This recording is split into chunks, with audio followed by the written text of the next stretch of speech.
Hey guys, what's going on? Welcome to another episode of Stop Motion Anime Reviews. I'm Anime, and today we're going to be taking a look at the new Dani Moonstar New Mutants figure from Marvel Legends Hasbro. You can find this at your local Walgreens. I happen to just find a Walgreens I've never seen before. I went in and I didn't even know this thing was out and it was on the shelf, so I picked it up. So let's go ahead and take a look at this. Let's start out with the box and we'll see what this is all about. So taking a look at the front of the box, you can see it comes in your new standard Marvel Legends packaging. It's got the New Mutants logo on the bottom. It says Dani Moonstar. Comes with a few accessories. On the side, it's got some nice comic artwork of Dani. On the back, there's a full-size image of Dani, the same artwork that was on the side. There's a read-up over here of a bio for her. If you don't know, her powers is that she can project people's worst fears onto them. So her X-Men name is actually Mirage. On the top is a spot varnished X-Men logo, and on the bottom is a barcode and a bunch of stuff nobody ever reads. So let's open this box and see what the figure is all about. And here's the figure without the box covering it, so you can see more clearly the stuff that she comes with, the extra heads and the extra accessories. And if you notice on the bottom of the box, there's a little slip of paper. I've never seen that before, but we'll take a closer look at that. I don't know what that is. And here's this piece of paper that was inside the box. It's got all this warning and all these different languages. I've never, as far as I know, I've never received a little slip of paper like this in any of my Marvel Legends. This might be the first. It's got contact information and phone numbers, I guess, if you have any issues with your figure, but I've never seen this slip before. Let me know if you guys got it too. And here she is out of the package, and right away it seems to me like there are quite a few reused parts for this figure. The lower abdomen, the legs and the feet, the arms, both the upper bicep and the forearm, and I believe the open hand for the Karma head and hand combinations that allow you to swap the heads and make Karma instead. And I believe that's a left hand that in combination with the other parts of the body that come from another figure. That's the Kitty Pryde Shadowcat figure, which I don't mind because I think the body mold for the Shadowcat figure is a pretty good body mold. Taking a closer look with the Dani Moonstar head there as default, you can see that the paint job's pretty clean. Her eyes aren't wonky or anything. The X logo is painted on there fairly clean. The body seems to be a yellow mold with black painted on there. There isn't really any shading going on. It's got these solid red hair pieces that are made out of very flexible plastic. It's not completely a clean job, but your mileage may vary. Mine is not bad. The body has this it's kind of like a nude body. You can kind of see the belly button there. I don't think that's how tight your outfit would be that you could see through. These glove pieces, I don't know if they're new. They've got this padding on the side. Seem like they're added to the other arm piece. But yeah, it's overall pretty clean. You can still see that, yeah, it's made out of a yellow mold. There is a little bit of tint of orange here and there in the yellow shading, but overall it's pretty solid. This looks like it can twist. It's like a cut here, but I guess there's no boot cut. I could have sworn there was no boot cut, but yeah, and you can see the padding down here too. It's like an extra piece that's been added on. This hinge is a little darker than the rest. It's a little more orange. Let me see if I can twist. No. Yeah. So taking a closer look at the accessories that comes with this box set, you can see this is the bow and arrow set that comes for the Dani Moonstar Mirage figure, and it's made out of a very flexible piece of plastic. It's one solid piece, but as you can see, it's very bendy. It's a little, it's fairly straight. The back string is a little warped on mine, but it's one solid piece. It's not like a separate piece attached to it. It's one solid color as well. There's kind of tannish brown color. There's no paint apps. There's no real paint apps or anything. There's this paint in the middle, but it feels almost as if I can peel it off like it's a piece of tape or something. I don't know, but it's nice enough. And she also comes with this arrow that's also this kind of one solid piece. There is some paint application. It's not the most clean paint application. There's a little black arrowhead that's not really sharp. And the red is painted on here. Okay, it's kind of splotchy. And it's fairly straight. It's also very flexible. And this is just a closer look at that bow.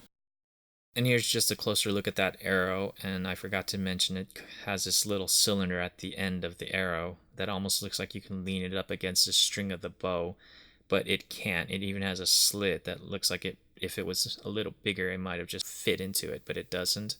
And as you can see, it's just one solid color with black at the front for the arrowhead and red for the feathers, and the red doesn't completely cover all the tan parts it needs to, so you might have some splotchiness on the front or the back of the arrows. So the figure also comes with a head and hands to make Xi'an Koimon, aka Karma, and that left hand does look like it comes from the Shadow Cat figure. But overall, I really like this head sculpt. I really like those pink eyes. I think they do a nice job of contrasting against the darker features of her face, like her eyeliner and eyebrows, lipstick, and hair. And that yellow band is painted on, but it isn't the most solid. I mean, it's good enough, but some black does bleed through, and it causes it to kind of have this faded green look because of the black fading through the yellow. But your mileage may vary. Mine looks fine. It just looks like some sort of green shading, but it's not completely solid like the rest of the figure. The hair is also very well sculpted. The face itself is a very nice looking face. The hair is made out of not a very flexible material, so you can see that it will hinder the articulation a bit. And the head does sit a little high, not too bad, but it does sit a little higher than the Dani Moonstar head. So the Wolfsbane head is painted fairly well. That's the thing about all three of these heads. They're all painted pretty spot on. There's no major wonkiness that's going on. But you can see on her mouth that it's painted in a way so that her fangs kind of stick out, so it doesn't paint completely the bottom of her teeth, which I guess they didn't want to do. They didn't want to completely paint all the white because then you wouldn't see the fangs. I guess that's what they were going for. But there's not really any shading on the hair or anything. That would have been nice because the hair is really nicely sculpted. It's a really nice sculpt. And it would have just benefited from some shading. The two hands are different, and that's the thing, is that the Karma figure also had two different hands. So it kind of goes in the same kind of style, where one is kind of more clenched and the other one is kind of more outreaching, and it's okay. It's well done. It's just solid colors. There isn't any paint applications on them or anything. But as you can see, she does have claws on them. And looking at the heights of these three with the different heads, with the Dani Moonstar head on there, she stands just about 6 1/16 of an inch, which I guess would make her 6 feet, just under 6'1". With the Karma head on, it sits slightly a little higher on that neck, so it makes her stand a little taller at about 6 inches and 1/8, 6 1/8 inches, which I guess makes her just slightly over 6'1". And with the Wolfsbane head on the body, it sits very high on that neck. It's got quite a bit of lollipop syndrome, and it doesn't look nice. Combine that with her puffy hair, measured up to the top of her hair, she's about 6 1/4 inches, which makes her about 6'3" if you measure all the way up to that hair. So for their weight, since they're all using the same body, they all measure out to be about the same, which is about 43 grams. So if you say that's 43 kilograms, and that makes them all about 95 pounds. So taking a look at the articulation, starting with the Dani Moonstar figure, as you can see, she can put her chin all the way down until it touches her collarbone, this is how it looks on the side. As you can see, her chin touches her collarbone, but the articulation moving upwards is extremely limited. And it's not limited by those long ponytails. It's actually the back of her hair. It's made from a very hard plastic, so it limits her mobility to move her head up. So it doesn't really move up that far. It's got full rotation and a little bit of head wobble, not really much. The ponytails are ported in so they can be removed. You can swap them to opposite sides or twist them around. She's got a diaphragm joint that allows her to move forwards, not very much. She's very limited in that, but she's got quite a bit of range moving backwards. There is no waist cut, so she can twist on that diaphragm ever so slightly. And it does give her that smooth rotational amount of motion that diaphragm joints are known for.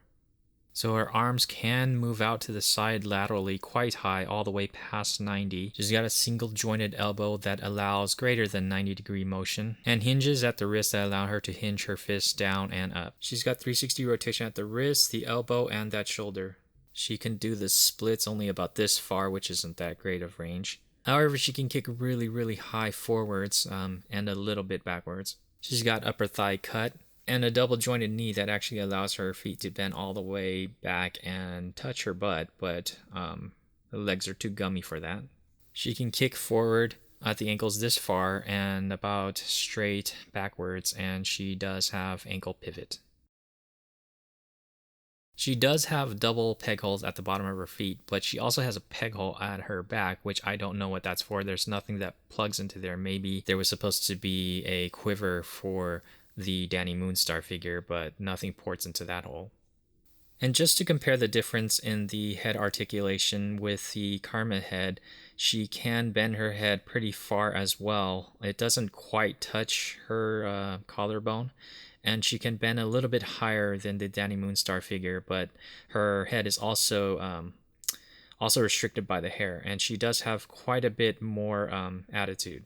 And with that Wolfsbane head on the body, she does have horrible lollipop syndrome, but that allows her articulation to have way more range. So she can touch her chin to her collarbone, just like Dani, but she can also look completely straight up, but that looks quite horrible from the side. So as you can see, the figure does reuse a lot of parts from that Kitty Pryde figure. So you can see that the legs, feet, abdomen, and arms are practically the same.